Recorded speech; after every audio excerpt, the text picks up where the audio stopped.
క్రీస్తునందు ప్రేమన దేవుని పిల్లలారా, కూడి వచ్చిన దేవుని పిల్లలైన మీ అందరికీ యేసుక్రీస్తు నామములో శుభములు వందనాలు తెలియజేస్తున్నాను. దేవుని పిల్లలారా, ఈరోజు ఒక విషయాన్ని మనం ఆలోచన చేద్దాం.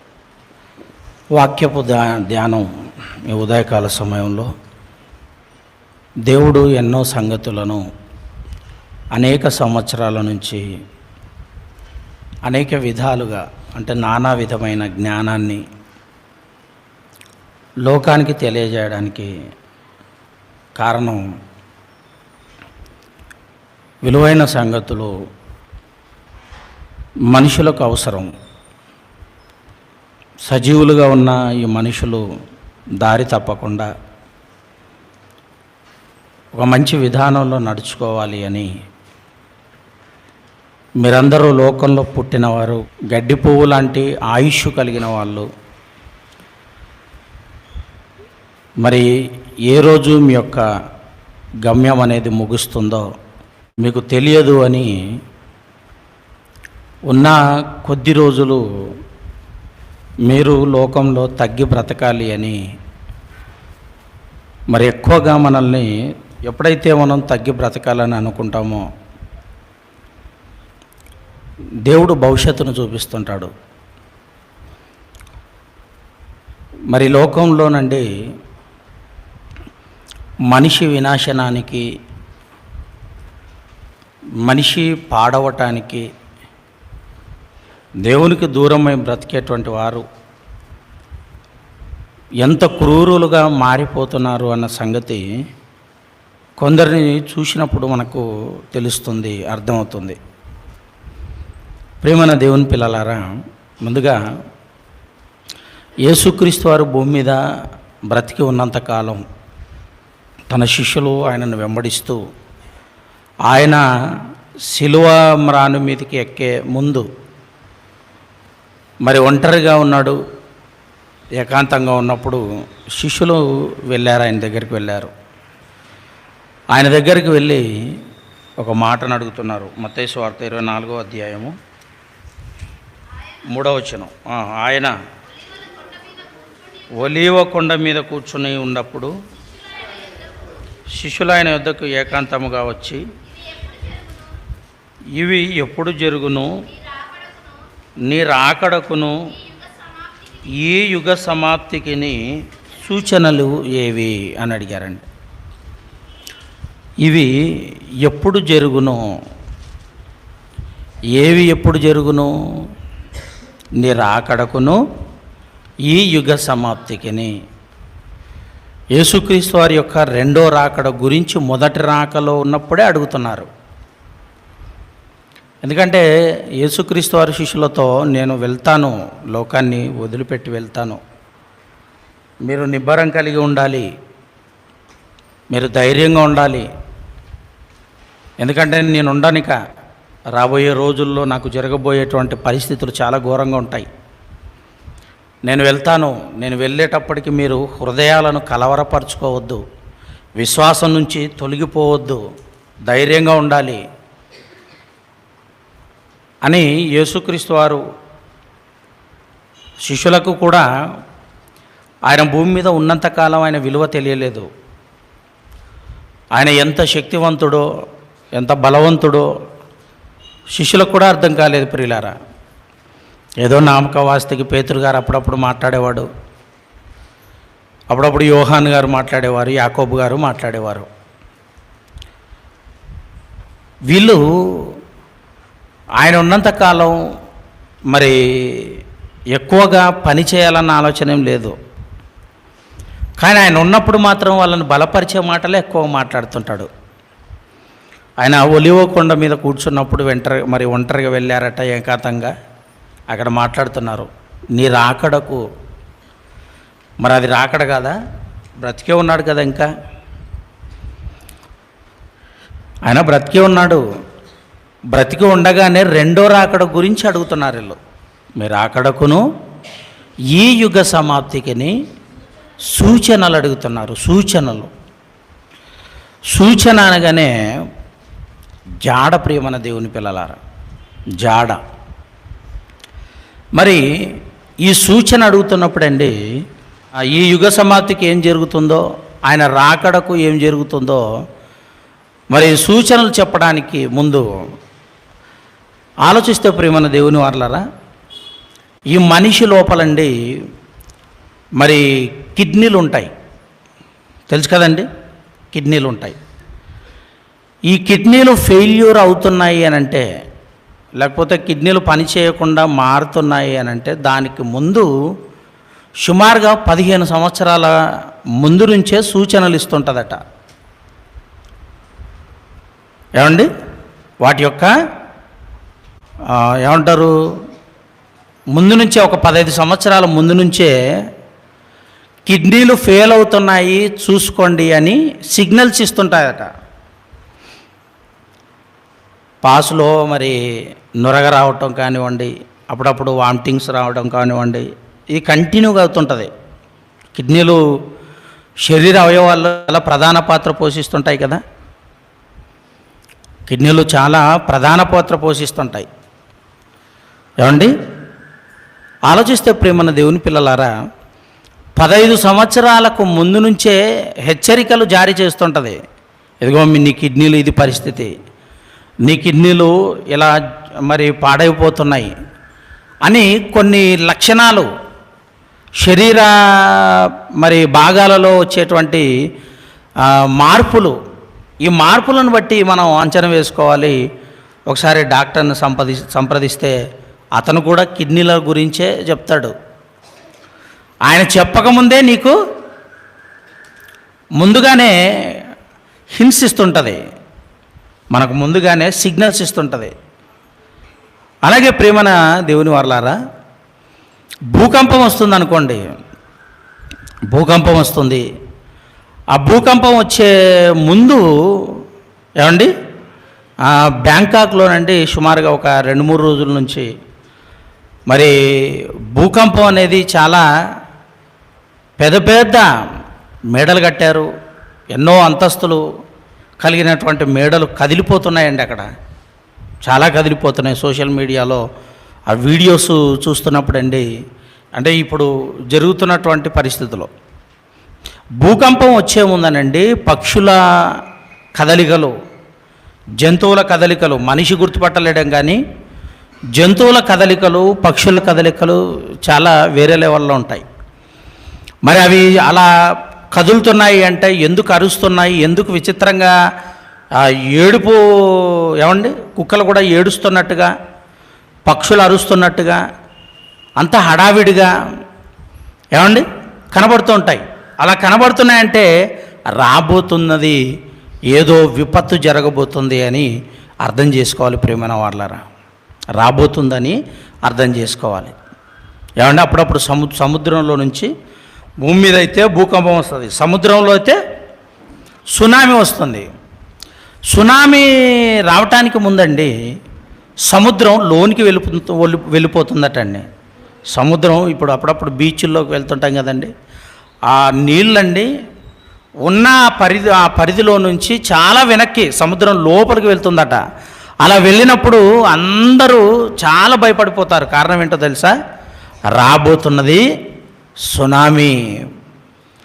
ఏదో సునామీ రాబోతుంది కనుక సముద్రం లోపలికి వెళ్తుంది. ఎందుకు వెళ్తుంది అని అంటే మరి భయంకరంగా రావడానికి, ప్రజల మీదకి, మరి ఇళ్ళ మీదకి, పట్టణాల మీదకి రావడానికి లోపలికి వెళ్తుంది. తర్వాత సునామీ రాగానే భయంకరమైనటువంటి విపత్తు జరగబోతుంది అని సూచన. ఈ సూచనలను బట్టి వాతావరణ కేంద్రం కానివ్వండి, ఏమండి, అదేవిధంగా కొంచెం జ్ఞానంతో ఆలోచిస్తే మనలో కూడా ఈ శరీర అవయవాలలో మార్పులు గమనించగలిగితే, ఏం రాబోతుందనేది గమనించగలిగితే మనం కూడా ముందుగానే జాగ్రత్త పడి మరి డాక్టర్ గారిను, హాస్పిటల్ను సంప్రదించి ఏమి జరగబోతుంది మన బాడీలో, మన శరీరంలో ఏం జరగబోతుంది, ఏమండి, మరి అలాంటి పరిస్థితులు నెలకొంటూ ఉంటాయి దేవుని పిల్లలారా. అలాగే యేసుక్రీస్తు వారి యొక్క రాకడకు, ఈ యుగ సమాప్తికి సూచనలు అడుగుతున్నారు వీళ్ళు. యేసుక్రీస్తు వారి యొక్క రాకడకు, ఈ యుగ సమాప్తికి సూచనలు అడుగుతున్నారు. ప్రియమైన దేవుని పిల్లలారా, లూకాసు వార్తలో ఒక మాట చెప్తుంటాడు. 21వ అధ్యాయము 10వ వచనం. లూకాసు వార్త 21వ అధ్యాయము 10వ వచనం. మరియు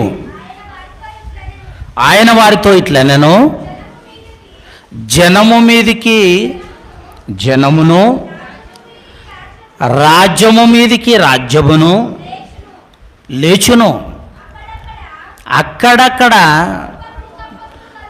గొప్ప భూకంపములు కలుగును, తెగుళ్ళును కరువులను తటస్థించును. ఆకాశము నుండి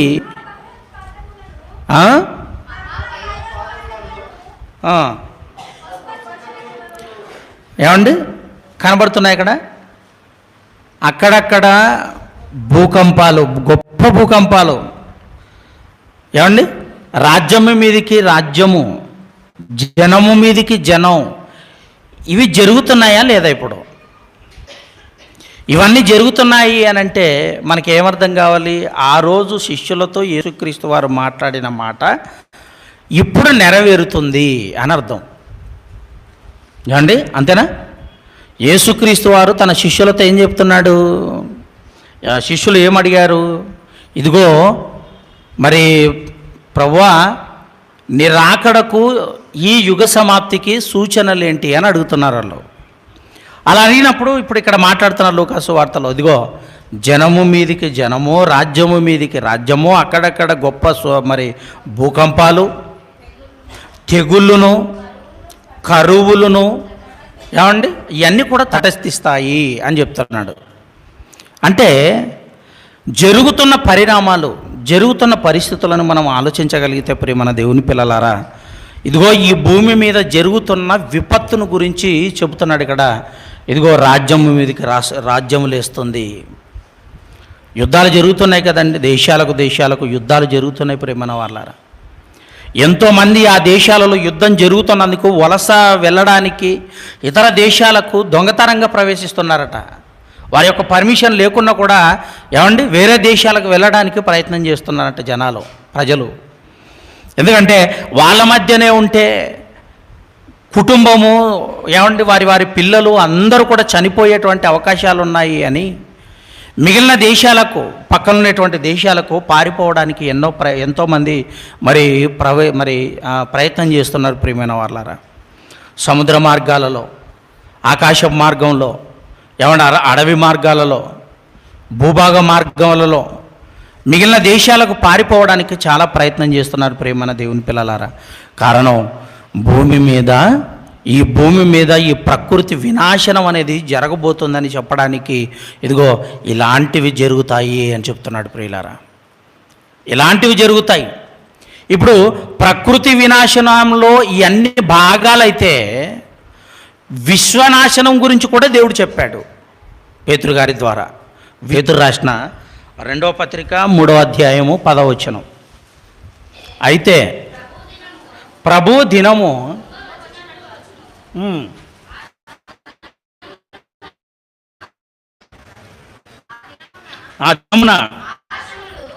ఆకాశములు, ఏమండి విశ్వనాశనం ఎలా ఉంటుందో చెప్తున్నాడు ఇక్కడ. ఆ దినమున ఆకాశములు మహాధ్వనితో గతించిపోవును, పంచభూతములు మిక్కటమైన వేండ్రముతో లయమైపోవును అంటున్నారు. చూడండి ప్రియమైన వాళ్ళారా, అండి ఆకాశములు మహావేంద్రముతో లయమైపోతాయి, నాశనమైపోతాయి. పంచభూతాలు నాశనమైపోతాయి. ఏమంటే పంచభూతాలు అంటే తెలుసు కదండి.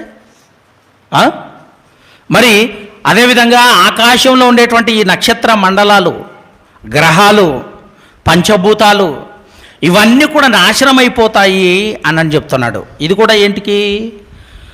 ఆ దినమున అంటే యేసుక్రీస్తు వారి యొక్క రాకడ ఏదైతే జరగబోతుందో ఆ జరగబోయే దానిని భవిష్యత్తు కార్యాచరణ లేకపోతే భవిష్యత్తు కాలాన్ని తెలియజేస్తూ ఇదిగో ఆకాశంలో ఉండేటువంటి ఈ గ్రహాలు ఏవైతే ఉన్నాయో అవన్నీ కూడా లయమైపోతున్నాయి, నాశనమయ్యేటువంటి అవకాశం ఉంది. ఎందుకు?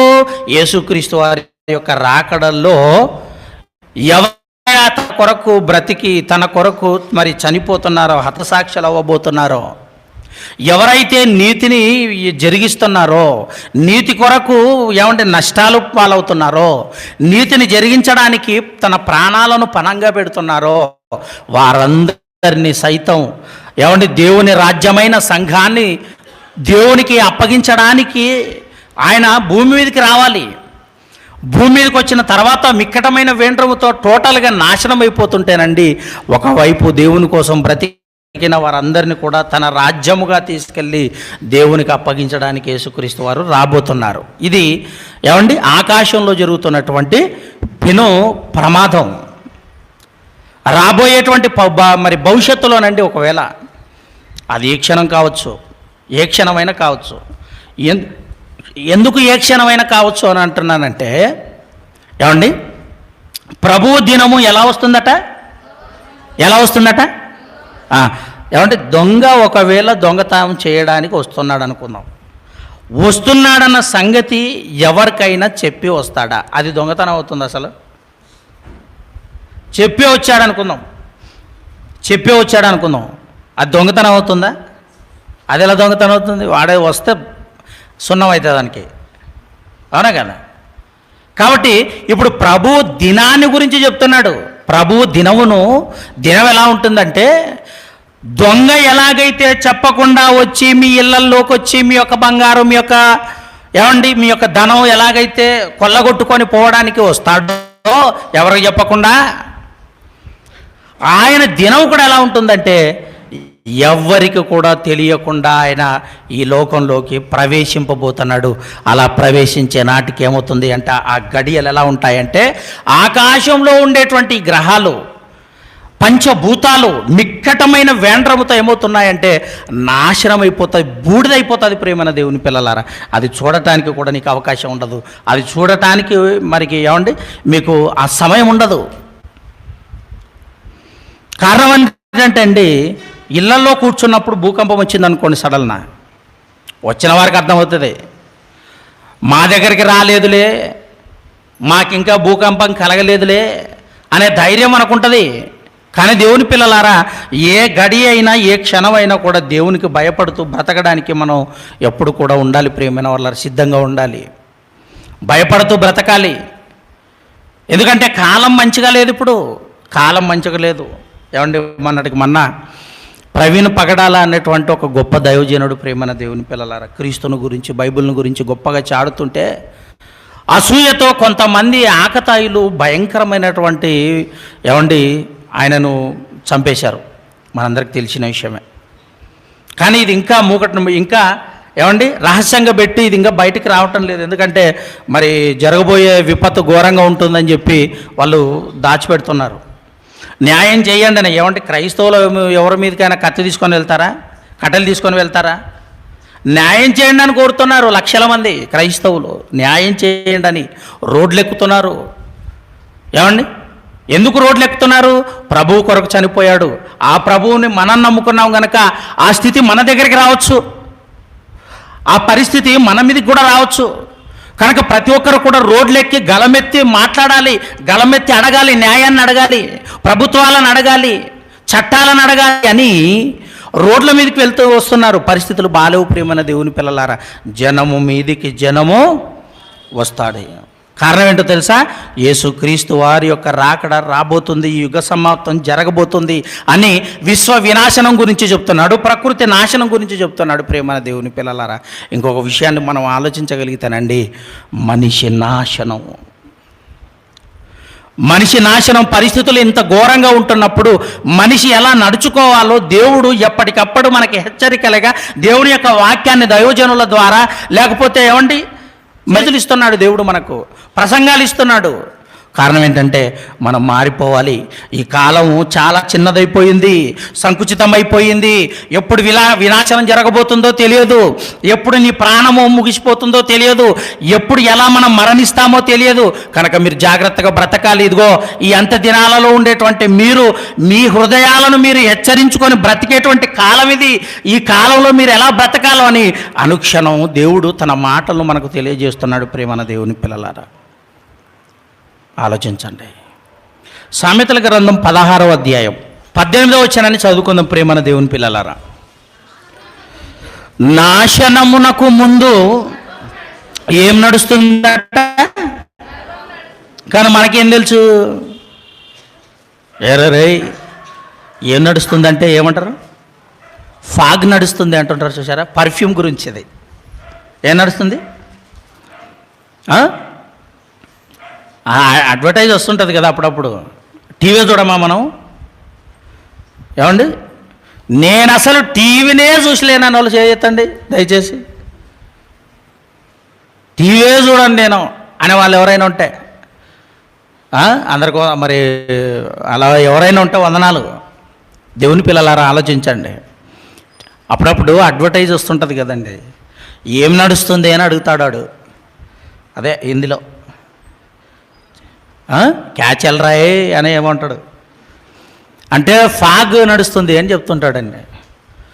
కానీ మనిషి వినాశనం గురించి ఇక్కడ మాట్లాడుతున్నాడు. ఇక్కడ దేవుడు సామెతల గ్రంథం 16వ అధ్యాయము 18వ వచనంలో ఏమని రాయబడింది? నాశనమునకు ముందు గర్వం. అంటే విశ్వనాశనం గురించి, ఎలా విశ్వనాశనం అవ్వబోతుందో చెప్పాడు. ప్రకృతి నాశనం గురించి కూడా, ప్రకృతి నాశనం ఎలా నాశనం అవుతుందో చెప్పాడు.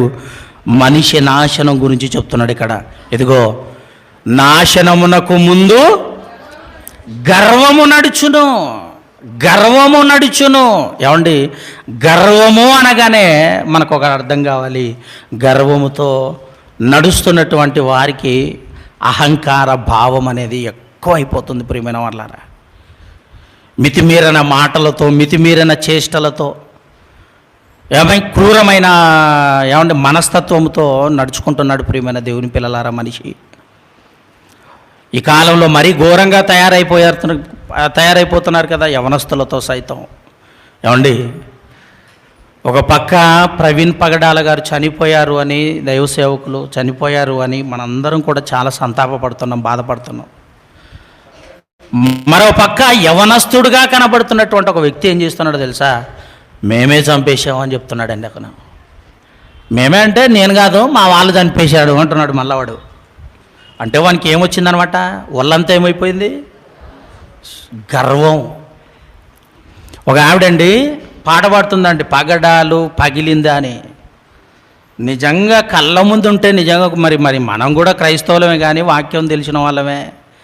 నిజంగా మన కళ్ళ ముందే అలాంటి ప్రవర్తన చేస్తున్న మనిషి, స్త్రీ అయినా పురుషుడైనా, నిజం చెప్పండి అండి, మనం కూడా రౌడీలుగా మారిపోతామా లేదా? కళ్ళ ముందు జరిగితే నా ఎదురుగానే మాట్లాడతాం. వాళ్ళ హిందువే, వాళ్ళ స్త్రీలే, హిందూ సహోదరి మనులే తనను ఎంతో భయంకరంగా మాట్లాడుతున్నారు ప్రియులారా. అంత ఘోరంగా మాట్లాడుతున్నారంటే మనిషికి ఏమైపోయింది అంటే ప్రియులారా, ఇదిగో ఒక వ్యక్తి చనిపోయాడంటే ఎలా చనిపోయాడండి? హతసాక్షిగా మారిపోయాడు. ఇంకా ప్రబలుతుందే తప్ప క్రైస్తవ్యం అనగారిపోదు. క్రైస్తవులు ఎక్కువ లేరులే అనుకుంటున్నారు. మొన్న ఆయన భూస్థాపితం కార్యక్రమం జరిగింది కదండి, చాలామంది చూసి ఉంటారు. లక్షల మంది రోడ్డెక్కి ఆయనకు చివరి నివాళులు అర్పించడానికి వెళ్ళారు ప్రియమైన దేవుని పిల్లలారా. ఇప్పుడు మిగిలిన దేశాలలో కూడా దీని గురించే చర్చ. అమెరికాలో చర్చ జరుగుతుంది దీని గురించి. సేవకుని చంపారు అనంటే మిగిలిన దేశాలలో జరుగుతుంది, మన దేశంలో జరుగుతున్నాయి. అందులో హిందువులకు ఆటలైపోయాయి. దేవుని పిల్లలారా, దేవుడు ఒక అరక్షణం ఆయన కళ్ళు మూసుకుంటే ఈ ప్రపంచం ఎలా నాశనం అయిపోతుందో తెలుసండి. కారణం ఇదిగో నా పిల్లలు కూడా ఉన్నారు. ఆయన కోపం ఎలా ఉంటుంది అని అంటే ప్రియులారా, ఇలా చేసిన వారందరిని కూడా నాశనం చేయాలనుకుంటే పక్కనున్న దేవుణ్ణి నమ్ముకున్న వారు కూడా అంత కోపం ఆయనకు. కానీ దీర్ఘశాంతంతో ఉన్నాడు. కారణం ఏంటంటే ఇదిగో వాళ్ళు బ్రతకాలి, వాళ్ళు మారుమనసు పొందాలి. కఠినులుగా ఉన్న వాళ్ళందరూ కూడా మారుమనసు పొందాలి. గర్వం. నాశనానికి ముందు ఏం నడుస్తుంది? ఫాగ్ కాదు, పర్ఫ్యూమ్ కాదు, ఏం నడుస్తుంది? గర్వం. ఇంకా రెండో మాట కూడా ఉంది. పడిపోవుటకు ముందు అహంకారమైన మనసు నడుచును. దేవుని పిల్లలారా, ఎంత భయంకరంగా చూసారా మాట. నాశనానికి ముందు గర్వం నడుస్తుందంట. మనిషి నాశనం ఇది. ఏమండి, మనిషి నాశనం. మనిషిలో ఏది అభివృద్ధి చెందినానండి, ఇటు వ్యాపారంలో కానివ్వండి, ఇటు అందంలో కానివ్వండి, ఇటు బలంలో కానివ్వండి, ఇటు బలగంలో కానివ్వండి, రాజ్యాలను ఏమంటే లోకాన్ని సంపాదించే విధానంలో కానివ్వండి, ఏది మనలో అభివృద్ధి వచ్చినా, ఏది సంపాదించుకున్నా మొట్టమొదట ఎక్కడి నుంచి ఈ అహంకార భావం లేకపోతే గర్వపు మాటలు ఎక్కడి నుంచి వస్తాయి? గర్వంగా వచ్చేది ఏంటంటే మొట్టమొదటిగా వచ్చేది మాట. మొట్టమొదటిగా వచ్చేది మాట. ఎందుకంటే మత్తయి సువార్త 12వ అధ్యాయం 34వ వచనం. మత్తయి సువార్త 12వ అధ్యాయము 34వ వచనం. సర్ప సంతానమా, మీరు చెడ్డవారయుండి ఎలాగు మంచి మాటలు పలకగలరు? హృదయము నిండియుండు దానిని బట్టి నోరు మాట్లాడుతుంది. హృదయమందు ఏదైతే నిండుతుందో, దేన్ని బట్టి నువ్వు గర్వపడుతున్నావో, గర్వం వచ్చేసిందో, బలం వచ్చిందా, అందం వచ్చిందా, అధికారం వచ్చిందా, ఏమండి బలగం పెరిగిపోయిందా, పోనీ ఒక మంచి వ్యాపారవేత్తగా ఎదిగావా, ఒక రాజకీయవేత్తగా ఎదిగావా, డబ్బు పరంగా బాగా సంపాదించుకున్నావా, మొట్టమొదట ఏదొస్తుందో తెలుసా? హృదయము ఉండిన దాన్ని బట్టి నోరు మాట్లాడుతుంది. ఘోరం. దేవుని పిల్లలారా, ఆలోచించండి. గర్వంగా మాట్లాడుతున్నాడు అని అంటే ఒకటే సూచన అండి. అది సూచన. వీడు నాశనం అవ్వబోతున్నాడు. అందుకే గర్వపు మాటలు మాట్లాడుతున్నాడు, గర్వంగా మాట్లాడుతున్నాడు. ఎదుటి సహోదరుణ్ణి, పొరుగు సహోదరుణ్ణి తక్కువ చేసి మాట్లాడుతున్నాడు. దేవుని పిల్లలారా, నీలో ఉన్న ఆత్మే అతనిలో కూడా దేవుడు పెట్టాడు. ప్రియులారా, నీలో ఉన్న ఆత్మే అతనిలో కూడా పెట్టాడు. ఉన్నవానిలో ఉన్నటువంటి ఆత్మే లేనివానిలో కూడా దేవుడు పెట్టాడు. అతడు ఎలాగైతే పుట్టాడో లేనివాడు కూడా అలాగే పుట్టాడు. తక్కువ చేసి మాట్లాడటం కాదు, గర్వంతో మాట్లాడటం కాదు. గర్వపు మాటలు నిన్ను నాశనానికి తీసుకెళ్తాయి. అదే చెప్తున్నాడు, నాశనానికి ముందు గర్వము నడుస్తుంది. కీర్తనల గ్రంథం 17వ అధ్యాయము 10వ వచనం. వారు తమ హృదయములను కఠినపరచుకొని ఉన్నారు, వారి నోరు గర్వముగా మాటలాడును. కఠినపరచుకున్న హృదయం కలిగిన వాడు ఎలా మాట్లాడతాడట? గర్వముతో మాట్లాడతాడు. దేవుని పిల్లలారా, ఏ హృదయాన్నైనా కరిగించే వాక్యం ఉండగా, ఏ హృదయాన్నైనా రాయి లాంటి బండలాంటి హృదయాన్ని సైతం మార్చగల వాక్యం ఉండగా, ఆ వాక్యాన్ని మార్చగలిగిన, లేకపోతే ఆ కరిగించేటువంటి మాటల దగ్గరికి రాకుండా లోకంలో కలిసిపోయి ఎప్పుడు కూడా పట్టించుకోకుండా, మంచిని పట్టించుకోకుండా, మంచిగా నిలబెట్టేటువంటి మాటలను తిరస్కరిస్తున్నటువంటి వారి హృదయం ఎలా మారిపోతుంది అంటే కఠినంగా మారిపోతుందని చెప్తున్నాడండి. కఠినంగా మారిపోతుందట. అలా కఠినంగా మారిపోయిన హృదయంలో నుండి ఏమొస్తుందట? గర్వపు మాటలు పలుకుతారట ఇల్లు. ఏమండి, కఠినత్వం అనేది చాలా చిన్నగా మనకు అనిపిస్తుందండి. చాలా ప్రమాదకరమైనది హృదయం. అది ఒక మనిషిని భయంకరంగా చంపుతున్నారు అంటే వారి హృదయం ఎంత కఠోరంగా మారిపోయిందో ఒకసారి చూడండి ప్రియమైన వాళ్ళారా. ఎలాగ బండలాగా మారిపోయింది కనుకనే ఇంత అఘాయిత్యానికి పాల్పడుతున్నారు అని అంటే వారి బండలాంటి హృదయము సైతం మార్చగలిగేది దేవుని యొక్క వాక్యమే. ప్రియమైన వాళ్ళ వాక్యాన్ని కూడా అసూయపడుతున్నారు. ఈరోజు అసూయతో చూస్తున్నారు, అసహించుకుంటున్నారు. వాక్యం అంటే పట్టం లేదు, మంచి అంటే పట్టం లేదు సమాజానికి. కారణం ఏంటంటే ఇదిగో మనిషి నాశనం ప్రారంభమైపోయింది. కనుక నాశనానికి ముందు గర్వపు మాటలు వస్తాయి, నాశనానికి ముందు గర్వము నడుస్తుంది అని చెప్తున్నాడు ప్రియమైన దేవుని పిల్లలారా. ఆలోచించండి. మరొక మాట చూద్దాం. సామెతల గ్రంథము 8వ అధ్యాయము 13వ వచనం. యెహోవా యందు భయభక్తులు కలిగి ఉండుట, చెడుతనమును అసహించుకొనుటయే గర్వము. గర్వము, అహంకారము, దుర్మార్గత, కుటిలమైన మాటలు నాకు అసహ్యములు అన్నట్టు. చూడండి ప్రేమన వాళ్ళారా, భయభక్తులు కలిగిన వారు ఎలా ఉంటారట? చెడుతనమును అసహించుకుంటారు. చెడుతనమును, చెడు చేష్టలను, చెడు మాటలను అసహించుకుంటారటండి భయభక్తులు కలిగిన వారు. దేవుని పిల్లలారా, అదే సామెతల గ్రంథం ఇంకా 21:13-10 ఏమండి? సామెతల గ్రంథం 13వ అధ్యాయము 10వ వచనం చదువుకుందాం ప్రియమైన వాళ్ళారా. గర్వము వలన జగడమే పుట్టును అన్నట్టు. చూడండి ప్రియమైన వాళ్ళారా, జగడం పుడుతుంది అంటే దానికి ముందు అతనిలో ఏముందనమాట? గర్వం. గర్వము వలన జగడమే పుట్టును. గొడవ జరుగుతుంది అనంటే, జగడము జరగబోతుంది అనంటే ఏమండి, ఈ గర్వం అనేది ఏలుతుంది అన్నట్టు మనిషిని.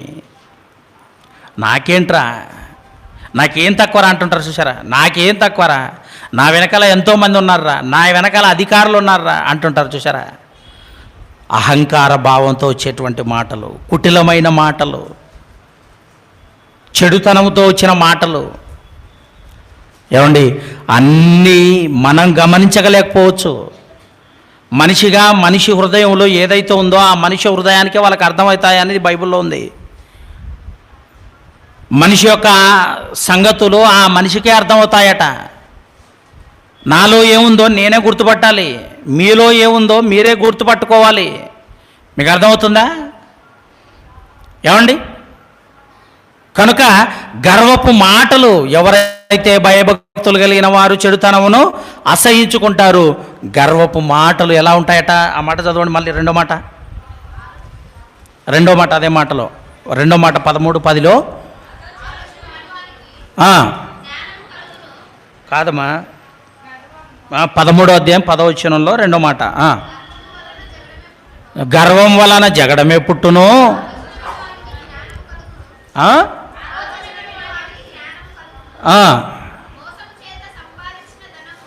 మోసము చేత సంపాదించిన అది కాదమ్మా, కుటిలమైన మాటలు అవన్నీ కూడా ఉన్నాయి కదా. చెడుతనమును అసహించుకొనుటయే గర్వము, అహంకారము, దుర్మార్గత, కుటిలమైన మాటలు నాకు అసహ్యములు. దేవుడు చెప్తున్నాడండి. ఏమండి? అహంకార భావంతో మాట్లాడుతున్న మాటలు నాకు అసహ్యము. ఎందుకంటే నువ్వు దేనితో నిండుకున్న, నీ హృదయం దేనితో నిండుకొని ఉందో అవే మాటలు నీ నోటి ద్వారా వస్తున్నాయి, అవే మాటలు నీ నోటి ద్వారా వస్తున్నాయి. ఏమండి? ఈ గర్వము అనే దానికి బెస్ట్ ఎగ్జాంపుల్ ఎవరో తెలుసానండి? మొదటి సామ్రాజ్యాన్ని ఏలిన, ప్రపంచ సామ్రాజ్యాన్ని ఏలిన, మొట్టమొదటిగా ఏలినటువంటి ఏమండి, నెబుకద్నెజర్ అండి. ఈ నెబుకద్నెజరు ఏదో ఒక రాజ్యానికి, ఒక దేశానికి, లేకపోతే ఒక దేశానికి రాజు కాదండి. ఒక దేశానికి రాజు కాదు, ప్రపంచ దేశాలకే రాజు. చక్రవర్తి, రాజులకే రాజు.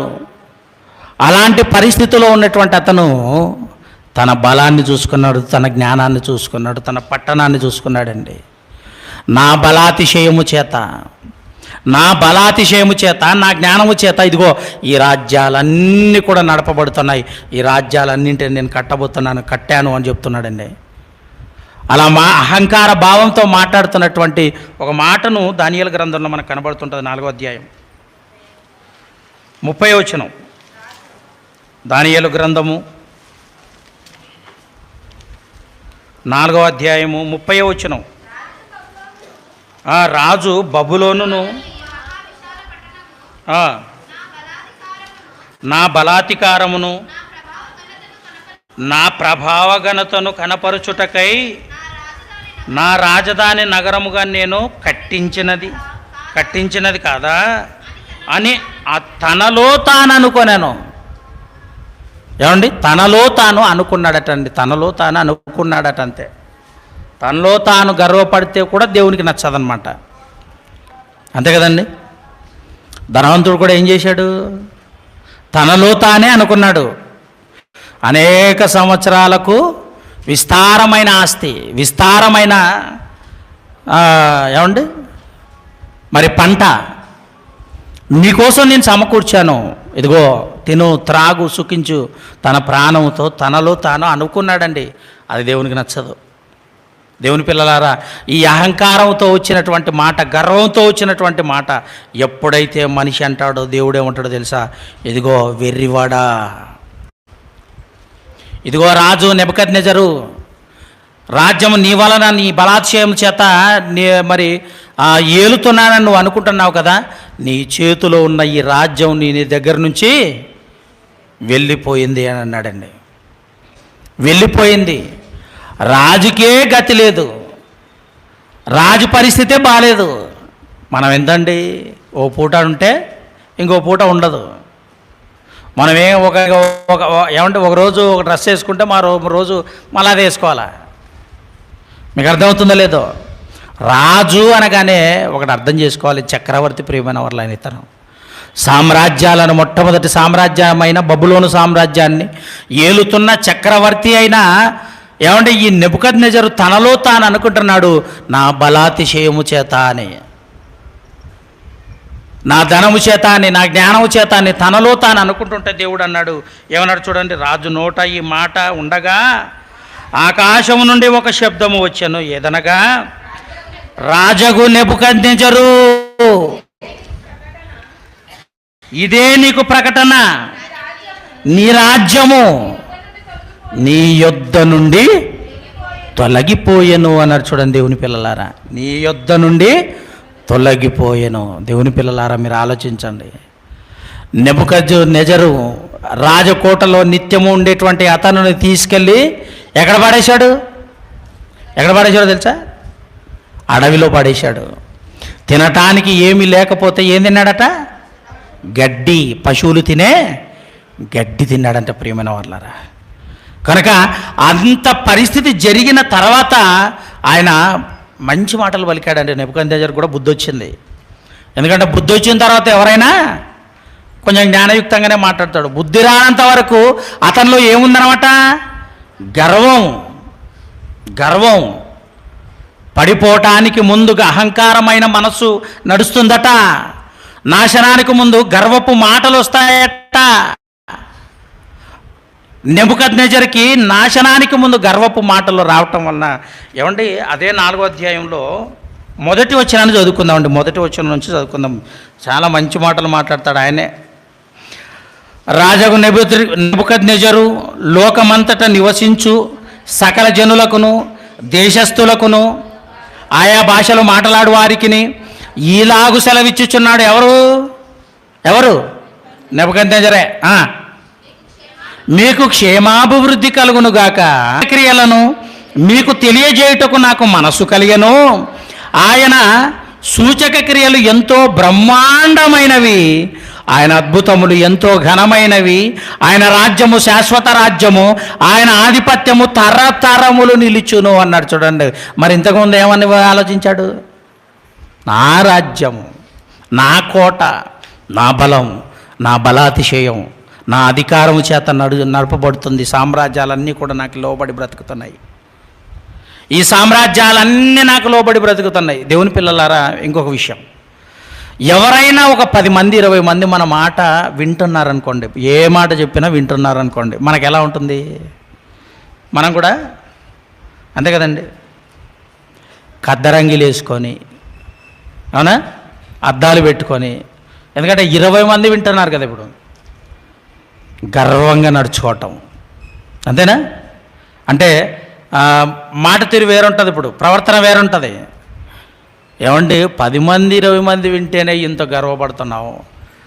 రాజ్యాన్ని ఏలిన, రాజ్యాధికారాన్ని చేతపట్టినటువంటి నెబుకద్నెజరు మాట్లాడుతున్నాడు, ఇదిగో నా రాజ్యం, నా రాజ్యం, నా రాజ్యం అని అనుకున్నటువంటి అతను స్థిరమైన రాజ్యము దేవునిది అని చెప్తున్నాడు. నా రాజ్యం అని చెప్పుకున్నవాడు బుద్ధి వచ్చిన తర్వాత ఇదిగో ఇది దేవుని రాజ్యం, ఇది దేవుని రాజ్యం, ఇది స్థిరమైనది, తరతరములు నిలిచేటువంటి రాజ్యం అదేనండి సంఘం.